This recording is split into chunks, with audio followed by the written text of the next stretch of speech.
Come on.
There's that funky slide guitar music that comes on every Monday through Friday, live 5 in the Evil Bean Network, Rumble X, YouTube. Check us out, type in iNewsWire on Rumble Roy Blecker. You'll see my nice, smiling, shining face. Man, what a day. SCOTUS just said, hey, Prop 50's in, the redistricting's on. Probably 4 to 5 seats will switch just in California to probably counteract Texas. Hope the rest Republicans, although they're too chicken, bleep chicken, no balls, are gonna, they could come up with 10 or 20 seats over the California deal if they got their ish together, but pray tell on that. That's why I'm not a big Republican Party fan for a lot of reasons. Like a lot of people in the Republican Party agree with them, but the hierarchy in most places sucks. Maybe we'll get to it tomorrow. The Turpin case, they had the ABC special, or they came up on that again. Some of the kids settled with the second case that went on. Man, that's just something that's just unbelievable here in Riverside County. Maybe we'll touch on the council, Riverside Council, saying no more still to vagrant housing, and Chuck Conder's response to that. We have a lot of that. Some of the polling, of course. It's National Women's Girls in Sports Day. With all the controversy, and we know what's been going on that. Save girls sports and all the tranny issues and everything else. It's absolutely imperative that we keep that issue number one front and center till we stop having to deal with the insanity that's been coming across our society. There you see it. We're going to do a little gubernatorial debate recap from yesterday's debate while I was over at the Moreno Valley City Zoo yesterday. What was going on, but I caught most of it last night when I got back. And it was interesting. Why I put that up there was mainly a Matt Mahan, Steve Hilton show. The other 4 or 5 that showed up really were of no consequence on that, although they are important because they need to split up the Democratic Party and keep that below so we can get Steve in. Heart of something that really is a massive problem that's gone on for so long, the racial wealth gap. If you don't have that educational opportunity, you're never going to close that racial wealth gap. Education is the engine of opportunity. I know that as the son of refugees who ended up at Oxford University, working in 10 Downing Street, moving here with my wife and sons in 2012, teaching at Stanford, all because of a great education. Every child, especially the black kids who've been left behind and the Latino kids who've been left behind after 16 years of Democrat one-party rule, we've got to do better. Here's my plan. Number one, look what's happened in Mississippi. Mississippi overtaking California by simple things like making sure that every child reads in 3rd grade. If they can't, they don't move to 4th grade. We need to have phonics. That's all you need right there. We need to stop. When you get to the 3rd grade, and that's very important, you can tell the incarceration rate in your community by the 3rd grade reading and math level. It's 100% important. You don't just shove kids along just because they got another year older. That wasn't the case when we had the greatest education system in the world. This is not hard to fix. Teach them reading, writing, and arithmetic. Easy. Get back to what we used to, then kids will have a future. Steve Hilton's 100% right on that. That it's almost unbelievable we're even discussing this, but this is the mess of California education. On top of that, of course, it's time to enforce the law. Prop 36 has been, the people overwhelmingly passed it. We do not want crime and vagrancies and all this other stuff in our communities, here, Steve. Before. I would very much fund Prop 36. In fact, one of the authors of Prop 36, Jeff Reisig, the DA of Yolo County, is a strong supporter of my campaign, and we've spoken in detail about what's going wrong and what needs to be fixed on that. And I agree with Antonio, by the way, on everything he said about prevention programs. It's incredibly important. I've worked on those kinds of programs for many, many years, written about them in my books. He's absolutely right about that. But we also have to make something clear when it comes to this question of public safety. We have to enforce the law in California. We're very good, it seems, at passing laws, not so good at enforcing them. And we're just great at raising taxes. We've spent $200 million on vagrants, crime. We've tried defunding the police, all the stupid stuff, and letting them out of jails and closing prisons, and crime has proliferated. People have said enough. Matt Mahan's trying to hang his hat on that because he did support it. But on the flip side, he wants to draw crocodile tears and a bunch of mean, evil white boy cops and all that other crap that he keeps trying to run on defund the police. It's absolutely 1,000% that. Matt Mahan, we'll get to him. He's crowing about, oh, we need to be accountable. 2 decades of Democratic rule that has washed California into the toilet. Crime, vagrancy, gas prices soaring, electricity, homes, you can't afford them, poverty, lack of education, lack of opportunity, crowded, disintegrating roads up the kazoo, you can't get around, plus $100 billion earmarked. What have we spent? $20 billion on a bullet train? And we finally, in 18 years, we finally laid 1 foot of track, and Gavin Newsom's crowing about it. There is no accountability. Here's Matt Mahan. Mayor Mahan, your question of education to you, sir.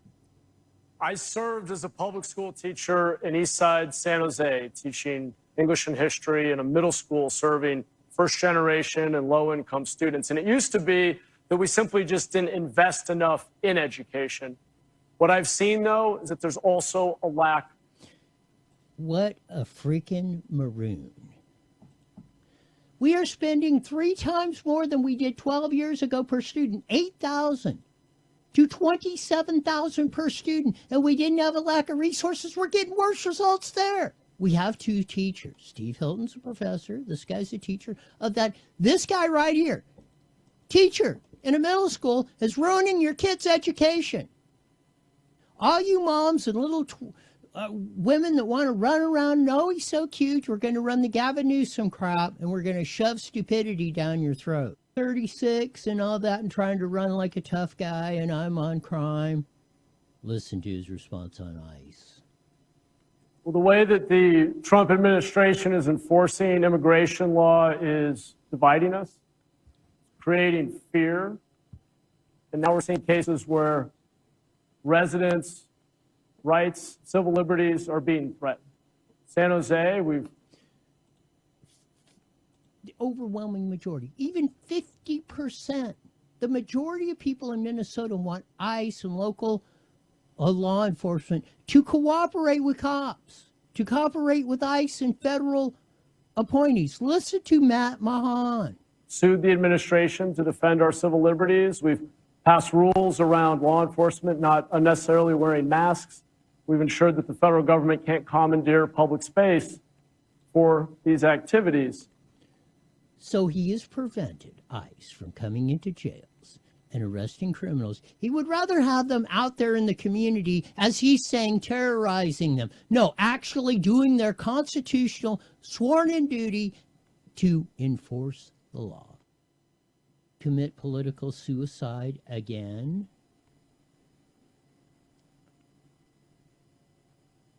Back to Steve Hilton. Here's what's killing California: the high cost of living. The biggest driver of the high cost of living is Democrat policies. They've been in power for 16 years. Who else is there? How simple. They've been in power for 16 years. That's just in the governorship. They've really had working control of the state of California for 3 decades. Between the legislature, they've got a super duper majority. They can leave 7 votes in the assembly and 4 votes in the state senate and still override a governor's veto. Because they get 75% of the legislature. It only takes 2/3 to do that and do the math. Most of the kids, because Matt Mahan educated stupid kids, couldn't even figure that out. All they hear is, oh, we're going to get more free until it collapses.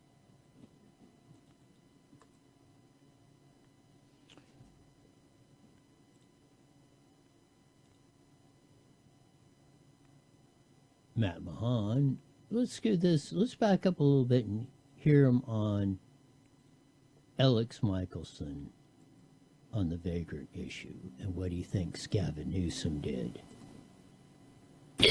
Well, I think Gavin Newsom has been a really courageous governor in a lot of ways. He's done more on homelessness than any past governor. Oh, yeah, that part is true. He's made it the biggest industry, or one of them, in California. He's going to praise Gavin Newsom's record in 2004 when he was mayor, along with Steinberg, who was head of the Senate. Passed the Tax the Rich White Boys Act, Prop 63, said vagrancy, no mental illness people on the streets by 2009 gone. That's raised almost $40 billion in the last 22 years. It's gotten worse. $24 billion they can't account for. Another 50 or 60 or 70 billion on $1 million 200 square foot hovels that have been destroyed by the vagrants that you paid for. And he's going to put up Gavin Newsom as a poster boy?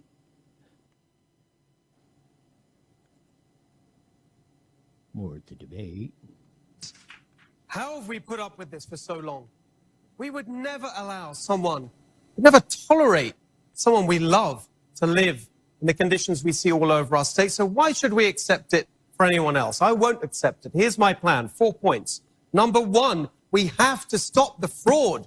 The fraud in the homeless system is stealing from the people who need our help. Number 2, we have to enforce the law. It is illegal to camp on the streets. If local leaders won't enforce the law, as governor, I will make sure from the state level that we do. After that, we need to get people into the treatment that they need. It is shameful that Gavin Newsom just vetoed a sober housing bill. Shame on him for doing that. We have to provide people the mental health treatment that they need. We have to implement Prop 36 that we all voted for in California. And then finally, I have to say, sorry to keep picking on Matt, but he just said in an interview that the thing he most admires about Gavin Newsom is his record on homelessness. You got to be kidding, Matt. Yes. That was unbelievable. We played the clip from Alex Michelson. It was on there. He admires Gavin Newsom making California the vagrant capital of the frickin' world. We ran the clip yesterday of that, the Republicans are trying to run this. They're trying to get Republican votes to go with Matt Mahan, to try to bust up the Chad and Steve deal. And I will say, I wish Steve Hilton wouldn't attack Chad Bianco, because we need both Steve and Chad as 1 and 2. And then, if we get that in the June primary, Katie barred the door, then made the best man win. Climate crusade that has led to these astronomical gas prices that are particularly hurting working families who drive their cars and trucks 2, 3, 4, 5 hours a day. It's not the climate warriors in Marin County tapping away at their MacBooks that are hurt by how high gas prices. It's working class Californians. Here's what we're going to do. We're going to stop the insane importing of oil and gas from halfway around the world on giant super tankers, spewing out carbon emissions while shutting down oil production right here in California. That makes no sense. We're going to end these environmental regulations on the refineries that are causing them to shut down with zero environmental benefits. That's how we get to $3 gas. That's going to help every single working family and small business in California. It will reduce our costs overall. We've got to get it done. 1,000%. I mean, I don't know how many times have I said that. Everything that Steve has said, I have said. They did let Steve go after Matt on the closing statements, even though they gave him an additional 30 seconds. But here we go. Tom, I've got about 3 billion reasons not to trust your answer on that, but I'll just say that, look, what sets me apart in this race is I am willing to tell the truth. And the truth is never as simple as a one-word answer. I oppose the wealth tax because I'm going to tell the truth. Then why didn't you tell the truth on education, vagrancy, how you've made, because you swept up a couple streets in San Jose, why it is the highest housing cost in the nation today under your leadership, Matt, and your teaching of ruining kids' education. Let's look at your record, bud. it will send good, high-paying jobs out of our state and harm working families in the long run. We'll all pay more taxes for it. On the other hand, I will tell you, the wealthiest amongst us use loopholes in the tax code to avoid paying certain taxes, and we should close those loopholes, not destroy middle-class jobs. So the truth is that our politics has been oversimplified. It's become this blood sport between populists on both sides, and you deserve real answers, not the easy answers. Yeah, we deserve real answers, Matt.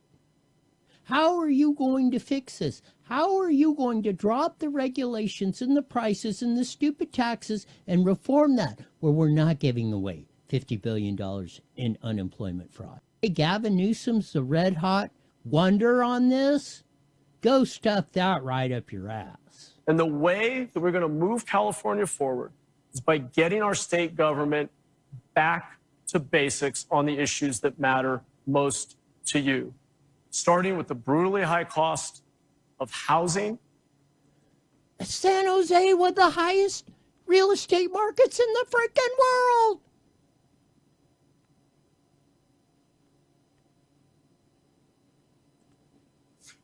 The human tragedy of untreated addiction and mental illness, the obvious failures of our policies to address homelessness, schools that are giving up on too many of our kids. Not giving up. You're not educating because you're a tool of the teachers that you were one of that ruined kids' future by not educating them, Matt. That is you, your record. You're part of the problem, and you have not come up with a solution. Why don't you give parents a voucher for $12,500? You know, Matt, that would save $70 frickin' billion off the $300 billion budget. You know what? We would go from a $20 billion deficit to a $50 billion surplus like that. You could start tax refunding and getting the economy back. You are not proposing a damn thing like this, you disingenuous piece of... The way we move forward is setting goals, being honest that there are not simple answers, and holding ourselves more accountable for delivering for you. You ain't delivered crap, buddy. You're just full of platitudes and the little sincere cat like, oh, just puppy dog face like Gavin Newsom. Thank you. Listen Mr. to Hilton, 1 the minute for your audience closing now statement. cat call Steve. So as they're what sets me apart in this race is that I'm not a Democrat. And after 16 years of Democrat one-party rule that have given us the highest poverty, the highest unemployment, the highest cost of living in America, I think it's a very good thing. We don't need another Democrat. We need change. We've got... So hear the boos? So I don't want to hear from you leftists, all that. You are disrespectful. If they don't agree with you, you're going to shout people down, intimidate, like everything else, like the protests. You say, no, you're trying to intimidate like you tried to do me down in Riverside a week ago. Don't stuff it up your rear end. I don't want to hear no more of this emotional crap. You are the problem. You are the ones that are evil people trying to destroy America with your crappy piece-of-ish attitude. The plans to make it happen. $3 gas, cut your electric bill in half, your first $100,000 tax-free, a home you can afford to buy. And that's how we make our state affordable. But the other thing that makes me different, I'm building a team. They're against that. They're against affordable house, cheap gas, a future for your kids. That's what they're booing. That's what all of you that support any of these ding-dongs, mostly with a D behind their name, that have ruined California, that's your guys. And you don't tell them, hey, shut the blank up. No, you cheerlead them on. This is why we're going to kick your ass, hopefully, in 2026. Team to get this done. For Lieutenant Governor, running with me, Gloria Romero, she was the former Democrat leader of the state. 30 seconds, 30 seconds. For Attorney General to enforce the law. Herb Morgan, running with me for State Controller to end the fraud in our government. That's how we make our state golden again with the golden ticket and the team I'm putting together. There we go, as Jesse said. We'll be on here in about, 30 seconds, 10 seconds, or something like that. There you saw the debate. Hopefully we'll have Susan Scheller coming on. 5 seconds, and Susan is on the line. You got it. Day. IE Newswire Daily is on the air. The following is a paid program. Views and claims expressed are those of the program producer and are not endorsed by this station. Opinions expressed are not necessarily those of radio station KMET, its management, employees, or affiliates.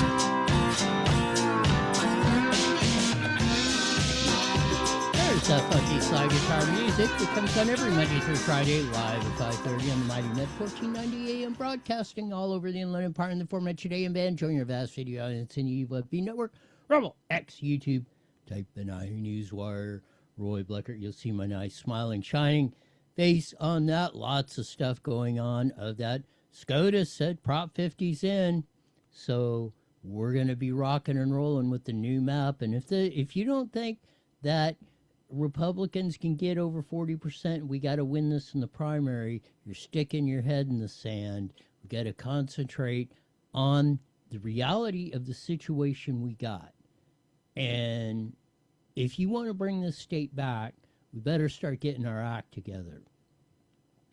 And if you're into racing or that, one of the all-time pioneers, the cam father, Ed Iskandarian of Iski Cams, passed away today at 104 years old. Man, that was a long roll of that. And I mean, he made it of that.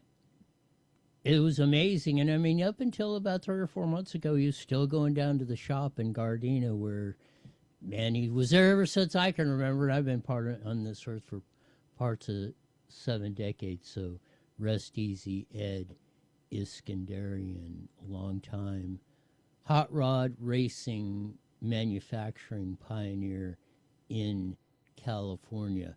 We went through the first half hour on the so-called California governor's debate. I more or less call them a glorified press conference, but I think it rolled the contrast very well of what's going on, where the race is going on. The next guy, I think Steve Hilton accomplished himself very well. Most of the people thought so. I thought Matt Mahan wasn't as on the stage, wasn't as great as he's maybe portrayed to be, but we shall see. He's another one we got to hold below that 20% level. If we can split the vote evenly between Bianco and Steve Hilton, we'll see what happens next. But as we usually do on a Wednesday, we have the famed editorial writer, columnist for the Press Enterprise, San Bernardino Sun, Inland Daily Bulletin, Redlands Daily Facts. More important to me, Vice President of our Drivers Taxpayers Association, Susan Shelley. Welcome to IE Newswire, Roy. Thank you, Roy. Great to be with you. So, what did you think of last night's governor's press conference debate? Well, I thought Steve Hilton just crushed it.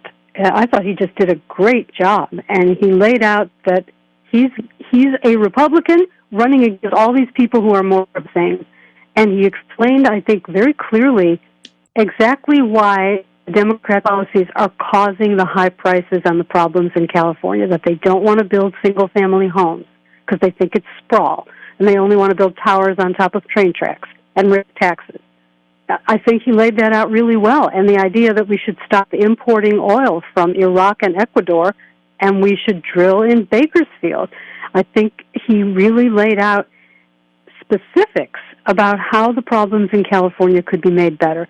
Lower electricity prices, lower gas prices, by stopping the crazy policies that only California has. And that's why the other states don't have this high cost of living. I kind of, one of the things that's fascinated me, especially the last 10, maybe 5 years, why what you just said, Steve Hilton, a lot of us have said, is not resonating or clicking with the average person in California.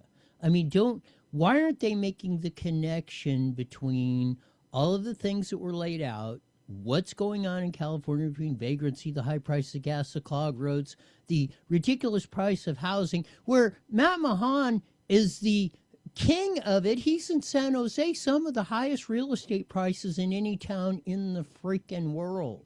And he's out there saying about that. Why isn't it connecting to the average Californian, do you think, Susan?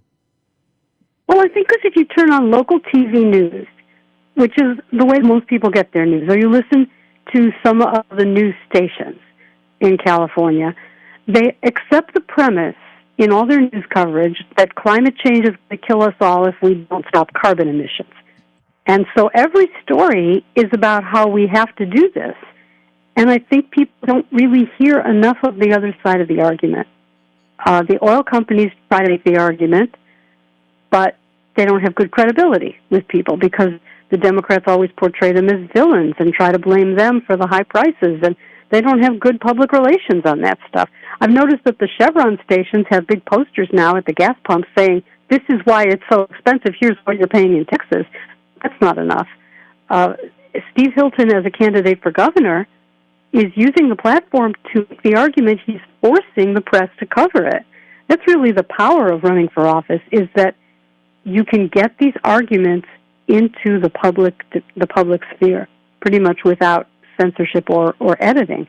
And that's extremely important.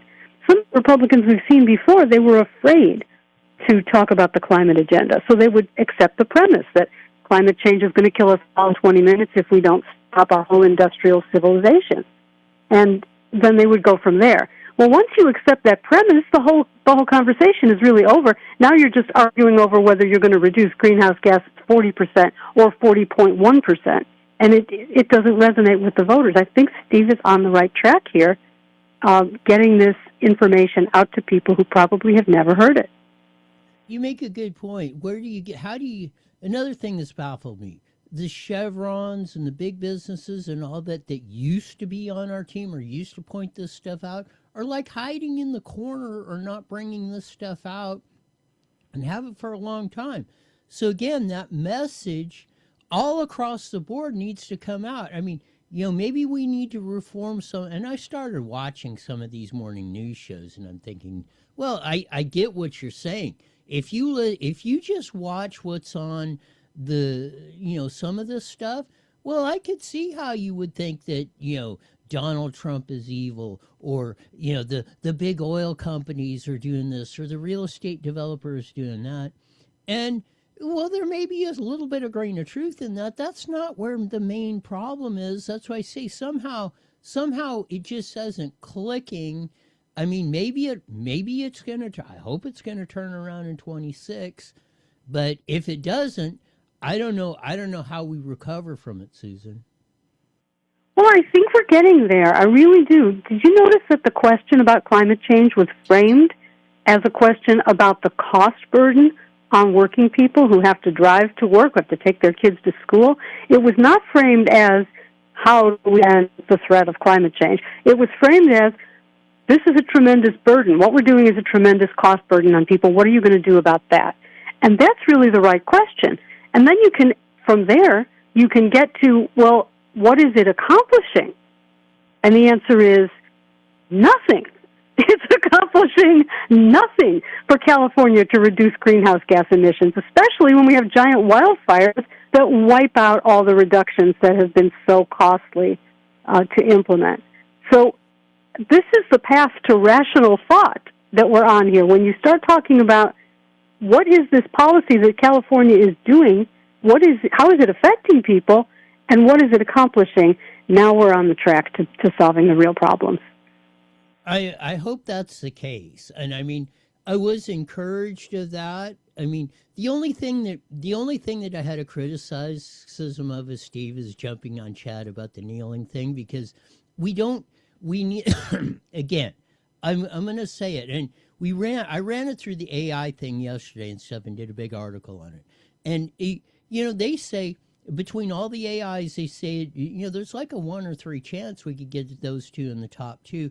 If it's any Democrat versus a Steve or Chad in November, they got like a 1 in 50 chance. I mean, I think that opportunity. I've said we win this or lose this in June, per se. And again, with the Prop 50 decision just coming out of the Supreme Court, that's in. The way that vote went, the way the electorate is voting, there's a 60% hardcore deal.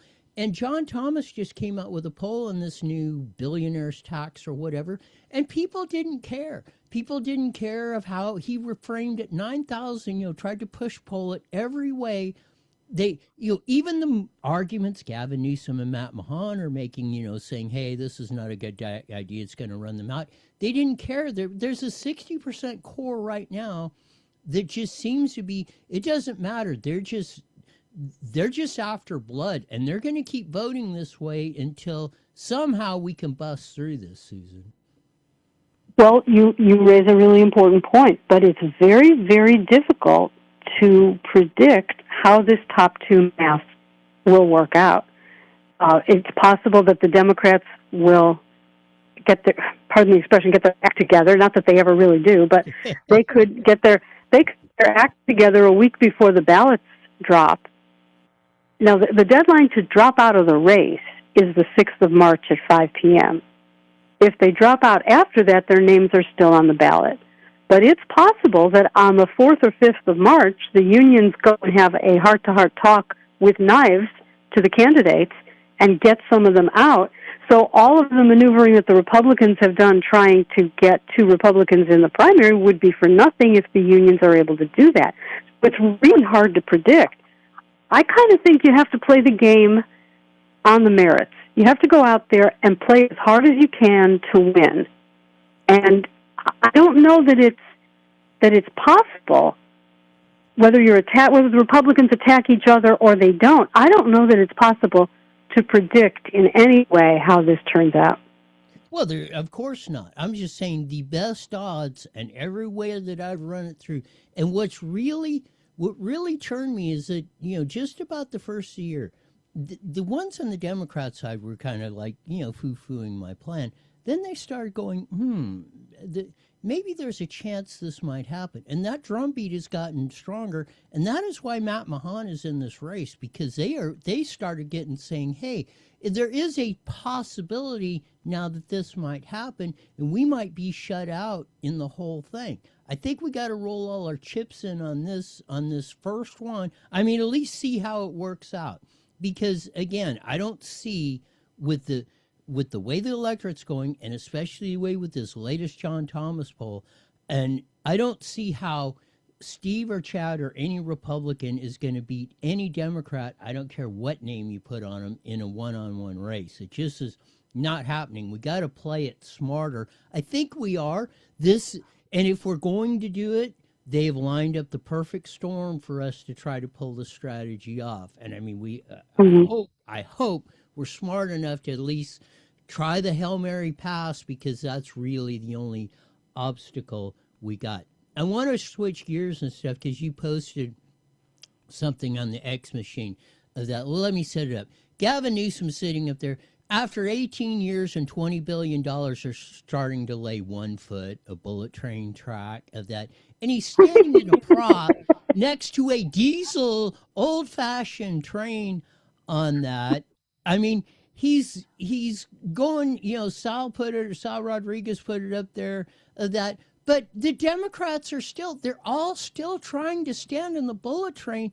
That boggles my mind that they still, and Gavin Newsom is still pushing it, of that. I still can't, it's almost unfathomable that they are still trying to stand behind maybe the talk about fraud, worst project, stupid, ridiculous, and everything else you can get, that the bullet train has got to be it. Yet they want a double, triple, quadruple, gazillion down on it, Susan.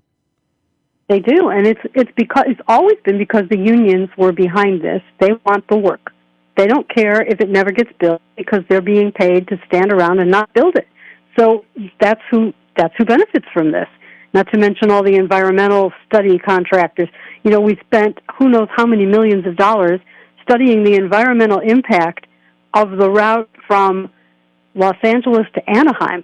There's not going to be any bullet train from Los Angeles to Anaheim. The plan is to have a bus from Bakersfield to Los Angeles. What are they doing? But they spent millions of dollars studying, and people got those contracts. And no doubt they're Democratic donors. It's probably Democratic kickbacks at this point.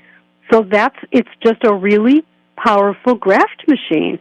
And the Democrats will never shut it down. Only a Republican would shut it down. This is what I tell all the union workers. I call them the orange vesters. They've been showing up a lot at the public meetings and stuff. And I said, the point you're making, and I've got no problem, if we're going to build infrastructure, we should be building roads and water storage and water projects and things like that, so it makes all of our lives more productive.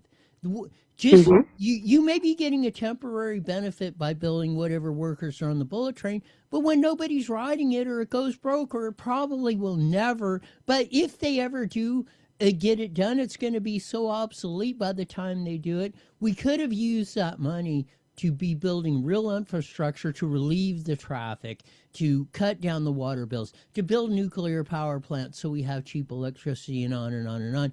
Your work will be a benefit in the future to everybody, so we have greater opportunity. You don't get that just by building stupid stuff, Susan. That's so true. Why aren't we could be building hospitals for mental health care. We could get a waiver from the federal government so that Medicare dollars and Medicaid dollars could be used for it, and we could build hospitals so that people who are on the streets could get the medical care they need for mental illness. But we're not. We could be building water storage infrastructure, which we've even voted to fund, but we're not, because environmental this or environmental that. And this is the problem. You could not build everything we have in California right now if you were trying to start from scratch, because there is just this belief that every kind of infrastructure, every kind of road is not sustainable anymore. We can only have apartments on top of train tracks, the electrification of everything. And then the grid goes down, because we don't have the we don't have the power to run electrified everything. And if we have a power outage, everything stops. And we can't live like this. This is not how grown-ups would run the state of California. We have to have a reset in the government in this state. We need to dump all these people who were appointed by these lunatic Democrats. We need to replace judges who are erasing our constitutional rights as taxpayers. We need a reset, and only a Republican can do that. So whichever Republican it is, I hope we get both of them into the general election, because who knows, maybe Matt Mahan will split the Democratic vote even further and advance the goal for us. But definitely none of the Democrats who are on that stage or off of it could possibly fix what's wrong in California. They are what's wrong with California. 1,000% on that. And I mean, that was the best point, and Steve made it, and he made it in his last part of that, hey, 16 years, well, I'd say 30 years, really, if you figure the legislature of that, and I don't count Arnold Kennedy and his Republican or center right. But I mean, that was the exact point. I mean, do you want to stop the insanity of this and not do it anymore? I want to get your column in here, Susan Shelley. California politicians sure keep lawyers busy. Go. Well, we have another trial coming up of another Los Angeles city councilman. This time it's Curran Price. And what he was charged with by California standards is really nothing. They all do this. His wife is a consultant. She received something like $800,000 or $900,000 in payments for various things. Then there were contracts that the city council voted on, and he should have recused from those votes, and he didn't. And so he's been charged for that. Also, he had a situation where he was married to one woman, but the woman that he was with was not the one he was married to, but he said she was, and he put her on the medical insurance for the city government, and with about $33,000 in change over 4 or 5 years. And they've charged him with embezzlement for that because they weren't legally married. But that's not typically what you think of when you think of embezzlement. You think of, taking money out of city contracts and putting it in your account. He didn't do that. And even the prosecutors said this is not like the other corruption cases. There are no strippers, no cocaine, no cash. This is just like a long-term plan to enrich himself. Well, they all do that. So how come he was charged and the others weren't? And I don't really have an answer to that question. Yeah, I mean, what's he doing that 98.7% of them are not doing? I mean, what did he do? Not pay off or something? Or who did he make mad that they're picking on him for doing this? But it kind of runs in the long line, and hopefully in this year we'll be busting the whole fraud, narrative that's been going on, because we got to clean these politicians up. Get rid of the stupid policies, mostly, and not even Democrats that were even 30 or 40 years ago. I mean, the plain, irrationality and stupidity that's been going on is absolutely got to go of that. Got about a minute left. Tell them why they should join HJTA. Go. Well, I'm excited to say that we are getting very, very close to the goal of qualifying the Save Prop 13 initiative for the November ballot. So we still need more signatures to make sure that no matter how many they throw out, we still have enough. So collect those signatures if you're out there volunteering. Send them back if you've got a stack of petitions on your kitchen table. Put them in the mail by Friday the 13th to get to the Howard Jarvis office. If you haven't signed it yet, please go to saveprop13.com, print the petition, fill it out, sign it, and mail it back by Friday the 13th. We're almost there to saving Prop 13 and making it harder to raise your taxes after the courts have made it easier to raise your taxes. And I'm with the Howard Jarvis Taxpayers Association, a member-supported organization. You can be a member at hjta.org and sign up for the free email alerts. Stay on top of what's going on with your money in California government. Thanks for being on, Susan. We'll do it again next week. Thanks so much, Roy. Susan Shelley, Vice President of Howard Jarvis Taxpayers Association and columnist extraordinaire for the Southern California News Group. Man, oh man. One of the big things that went down in Riverside a couple of weeks ago, much to my surprise, They voted down the vagrant housing deal where they were trying to take one of the University Avenue, used to be 14th Street, or I mean, used to be 8th Street. 14th Martin Luther King used to be 14th all the way through, but anyway, used to be 8th Street of that. And they rejected it, finally, getting rid of the housing first model and all that other stuff. They were down there last Tuesday, yesterday, hollering about it. Clarissa, the drunk Cervantes, was trying to bring it back or trying to rally her little troops up there going on that. You see, the press enterprise of that was trying to run a little bit of that, or homeless advocates again blast Riverside's rejection of the $20 million housing grant by Madison Hart. Why don't you write a headline, maybe the city council finally, and is standing their ground, the four are not bringing it back like Clarissa's trying to do and trying to force the issue. And maybe we're trying to return a little sanity to not only River City, but California and everything else. Chuck Conder, the great city councilman from down there in Riverside, put a post on it because he happened to be out of town that day when the vote was to roll it down. And he said it would, he said if the city accepted that, it would have been a long-term contract of 55 years to warehouse the homeless, and I would say vagrants. And he said it exactly right, that this housing first model is not going to work. And that's what Phil Falcone, Steve Robillard, Sean Mill joined Chuck Conder. And finally, we're getting a little dose of sanity. And it's about time. And they're standing their ground.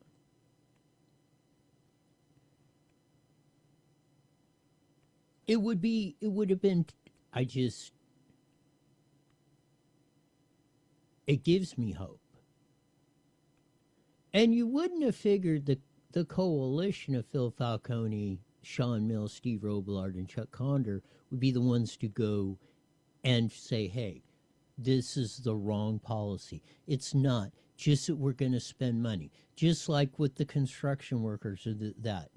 Building, you may get a temporary benefit by building the train to nowhere.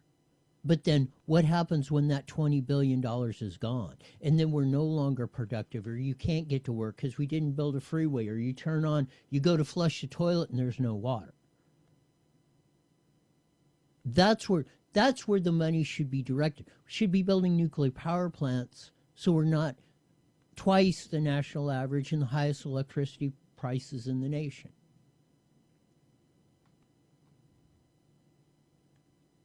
It's not a zero-sum game. And maybe that's starting to resonate. Hopefully it resonates more in that. We're going to have, with Prop 50 standing, we're going to have to really buckle down. We're probably going to lose 3 to 5 congressional seats here in California. It's definitely going to be a hard rock. We got to hope we can pull this top 2, the Roy plan off, and get Steve and Chad in and the general. We could send shockwaves in June of 2026 across the nation. If we pull this off and get Chad and Steve in as the top 2, that'll be a political earthquake, tsunami, like you've never seen. We can do it, and it will help turn California around. If you want to hear what Steve just said last night, or Chad has said before, if you want to see California become the golden state it once was, with the land of opportunity, where you could afford to go to Disneyland, or drive up to the mountains and go skiing, or down to the beach, or whatever, to raise your kids or do whatever. We need to bring that California back. the place where everybody came to for 150 years, and now everybody or people are exiting at record numbers. If we don't turn these around, and even if we don't turn California around, it doesn't really matter what the rest of the U.S. does. We'll drag you down to our level. And I know nobody's going to like that. That'll do it for today. Mandatory, you're back here in 23 Hours Live. You're the best darn show in the whole wide world. Until then, see ya. All right. Have a great night. You got it.